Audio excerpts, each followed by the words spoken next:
Nothing like coffee on a 84-degree weather. The first week of summer 2021 has never been awesome, in my opinion. This pre-pandemic familiarity is so so good that a common sense experienced person would actually feel the same back in the day and should not be stressing about anything at all. Emotional traffic is at ease. The state I currently live in has no color tiers. Businesses are open 100%. And the adapting learning curve has increased and fully aware. The two virtual events have happened the past 3 weeks. Even if I felt bored watching whatever I could and not fall asleep in between important announcements, I must say that this is worth noting to talk about what's happening.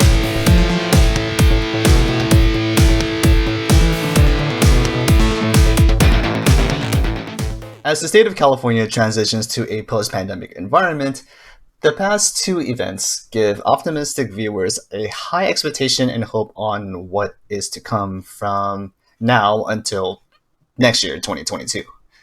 The major virtual events are Computex in Taipei, Taiwan, and E3 here in my backyard, Los Angeles. Here are some of the important, hopefully not mundane, yet a few good exciting announcements that Computex has highlighted in the past weeks. ARM CEO Keynote Simon Segars has announced ARM v9, a substantial processor upgrade to help combat COVID-19 through mRNA vaccines faster development.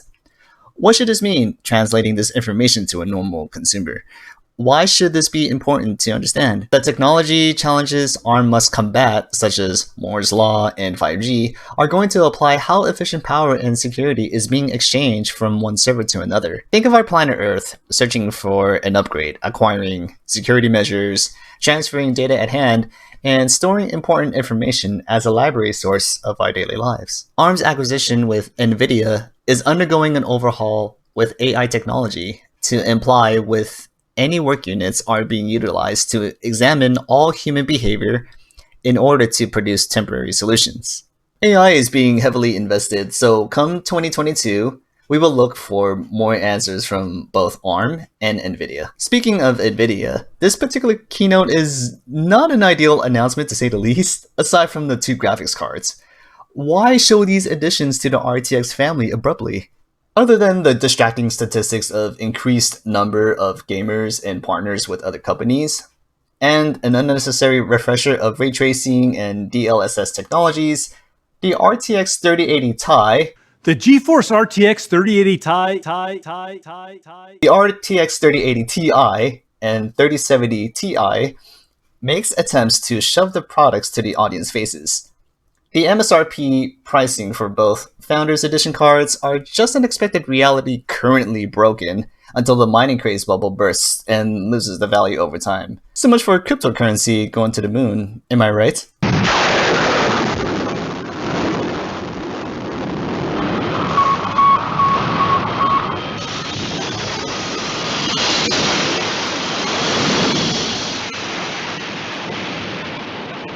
Keep in mind, this is the first week of summer 2021, and at the time of putting together this video, expect some normal GPU pricing at a slow rate as well as availability.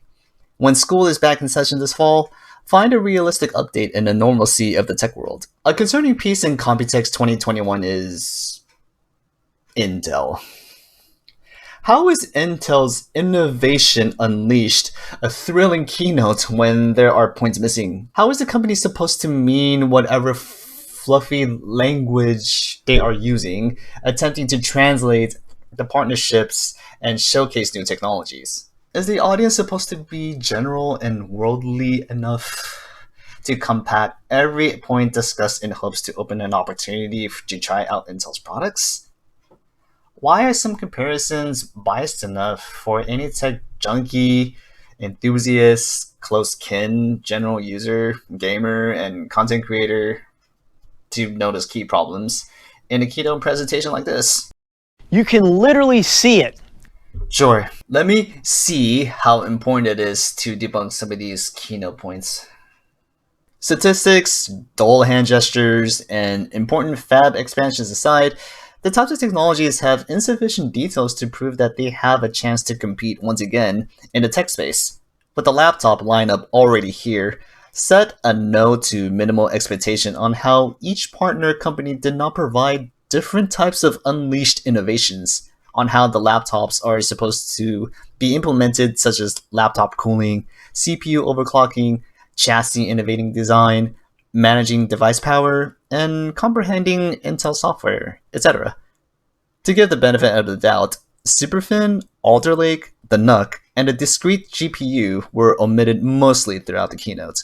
Thank you for joining us today, and I look forward to seeing you in person very soon. If you are looking for one big company that knows no bounds and exemplifies transparency on development and progress, save up your smiles, self-nods, and a round of applause to AMD after you view the segment. Dr. Lisa Su and her team have made an important appearance to showcase the points discussed in this particular keynote. With a small, fully vaccinated and social distance group of AMD employees, the CEO showcases AMD 3rd Gen EPYC 7763 64-core, a 50% uplift in e-commerce performance in servers, cloud, and enterprise. Desktop APUs such as the Ryzen 5600G and 5700G are soon to be released in the DIY market in the month of August. Should there be a reason why there is a global chip shortage, but mainly in the US? How about this wild reason? If the PS5 and the Xbox Series X and S are not available for an enthusiast gamer, try driving while gaming, and do not attempt to do that, because AMD has collaborated with Tesla with their new Model S and Model X with the RDNA 2 architecture. Scott Herkelman introduced the Radeon RX 6000M series in the latest laptops, an exciting development for gamers on the go. In its family, the Radeon RX 6800M, the Radeon RX 6700M, and the Radeon RX 6600M can each respectively pull off 100 plus frames per second depending on the resolution and the game that is currently played. The vice president and general manager of the graphics business unit also explained an important feature to all gamers regardless of the GPU any owner has: AMD Fidelity FX Super Resolution, better known as FSR. FSR is AMD's competitive answer to NVIDIA's Deep Level Supersampling Technology, DLSS, to ensure that even the most popular GPU may be brought back from the GPU grave and be Frankenstein for much longer. This is the first week of summer, and what better way for a gamer to anticipate a date like June 22nd to download the latest drivers.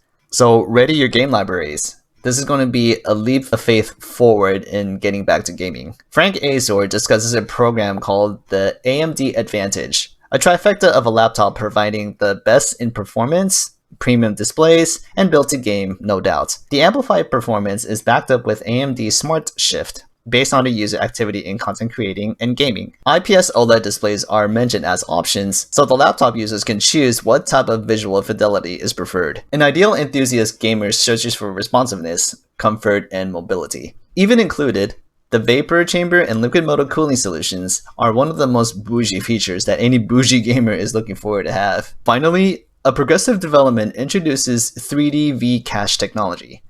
To put it simply, is an extra layer stacked on an existing CCD, increasing the number of megabytes in a single package, also giving an extra boost in gaming performance across the board. If Dr. Lisa Su's final statement wasn't good enough to persuade an enthusiast, here's another video that may help you. A duo called The Bring Up gave creative ways and a wild, delicious metaphor on how chip stacking works, provided that the concept remains a nodding pass. E3 is where all the gamers come out to play, except once again, it is a virtual event.